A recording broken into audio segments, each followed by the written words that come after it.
So, for example,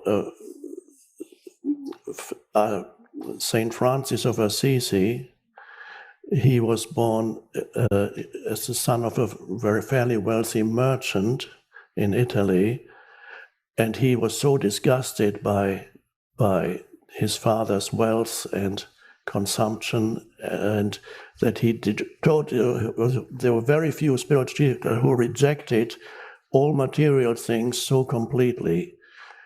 He was the ultimate hippie before hippies. So he would always go barefoot, have no possessions whatsoever. I don't want anything, nothing material. And so and many people joined him, young men, often some women, they joined him and wanted to live like him. It seemed a wonderful thing. And then gradually his teaching spread and more people joined the order. And then they had to come to the church, was becoming suspicious. He had to go and visit the Pope and ask to have permission to have an order and so on. And he had to do that.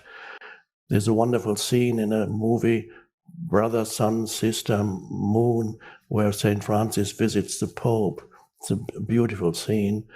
And then as the movement grew, and St. Francis got older, the order started to have possessions. They had beginning to have buildings and lands. And he was so disgusted by this, he didn't want to have much to do with it. He let other people run it. I don't want it anymore. He didn't like. But if that had not happened, the entire Franciscan movement would have evaporated after his death. It needed to be somehow rooted in the materiality, the physicality of things. Jesus was supported by women mostly, strangely enough. Many people don't know that, and it's only said in one line in the New Testament, where many women followed him and served him with their possessions, with their money. So and then how would let's say a publication, a Western publication where Jesus lived nowadays, a Western publication would say, he's exploiting this, look at this spiritual teacher, he's exploiting these women, he's taking all their money. This would be the headline if some of them have left their families, and she's just a dreadful charlatan. Look what he's doing.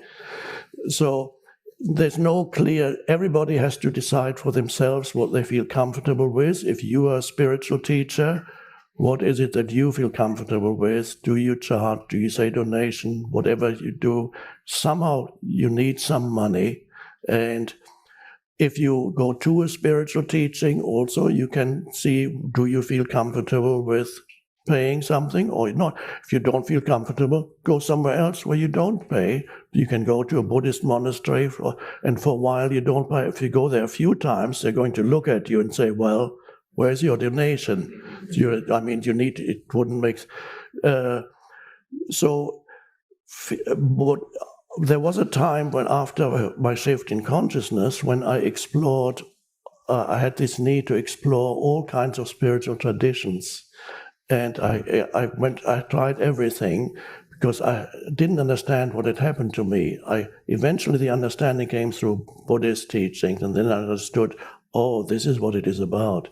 It's a cessation of thinking. When the Buddhist Zen monk said to me, well, Zen is about not thinking. And I said, that was a revelation to me. Not thinking. Oh, and then I realized that I was doing very little thinking. But I only experienced the not thinking as inner peace. I didn't know it was not thinking. But anyway, I explored other things. Course in Miracles. There were workshops. I wanted to know, what's the Course in Miracles? I read, very interesting. I went into Scientology. I never became a member. I did one test. I just wanted to, but they were so, the guy who was doing it was so stupid that I didn't even want to know his interpretation of my test. then I went to other workshops. There were some workshops charged money, and occasionally I was so interested that, okay, this one charges £500 for the weekend. Well, I don't have £500. Then I remember, okay, I need to get a job. I was really interested. I can't remember what it was. There are so many things. I need £500. Okay, I remember what job I got to get the £500 for 2 weeks. I got a job at the Kennel Club in London, registering dogs on little cards. What's the name of the dog? They were all coming in. Every day they were coming in. I had to open the envelope, register breed, name, age, gender, or called file. There were no computers then. Okay, and after 2 weeks, I had enough money to join the workshop. It wasn't very good, but at least, I knew that wasn't for me. And I never felt, oh, these people are terrible. If they want that money and people do it, perhaps it's worth it. Perhaps it's a wonderful thing. It happened not to be a wonderful thing, but generally speaking, you're very right. Money can make people very unconscious. Some people, even just beginning to talk about money, especially people who have had an experience of scarcity in their childhood and whose parents were fearful around money, and money was always discussed in their family with negative emotions. There was never enough, and so on. So I know I've met people who were relatively conscious in most of their lives, except the moment when money was mentioned.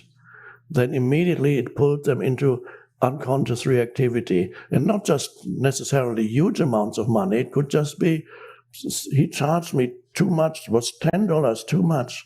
The entire bill was $200, but it was the $10. It's terrible. So just mention money and they become unconscious. For some people, there are other triggers that still make it. There may be some of you have certain triggers that make you unconscious. Whenever you think about it or talk about it, it could be, for example, your ex-spouse.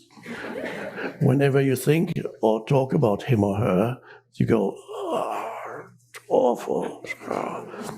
Or it could be money, or it could be something else, some other, your pet subject that you feel, something in politics, that the moment it's mentioned, you become reactive. But for many people, it's money. So you need to observe that money is only, one could see, symbolic energy. It symbolizes energy, and in itself is not problematic, but for many people it becomes associated with fear, the fear of not enough, and also ego. It becomes associated with ego. So how much money you have determines your worth. How much, this is a weird expression, how much is he worth? That's ridiculous. So what's your relationship with money? It's one which has evolved over time, and now it's a place where I see it as symbolic energy, and that's what I'm going and teaching the world about. Yeah, good. That's good. I'm doing good with the money. Not everybody, almost nobody knows what exactly I do with it. I feel like Jesus' advice, when you give something, don't let the left hand know what the right hand is doing, or something like that, so nobody knows, because you can so easily become ego. I met somebody last year, lovely, wonderful man. He's doing such good in the world, and he's very wealthy. But he's not here, so I'm just saying it. He probably won't even know I'm referring to him. But soon after meeting him, he gave me a list. He pronounced, well, I'm engaged in the following charities. This one, I've been supporting this charity for 15 years, and this is what is. Then I'm supporting this, and then I created that charity, and that it's wonderful work. But I could see he was already spiritually awakening, but his ego was clinging to his charities. So he's doing good, but it's not doing him much good, not his ego. So it's better to give anonymously, as I often do, to give anonymously. People don't even know where it's coming from. That's a lovely way of giving.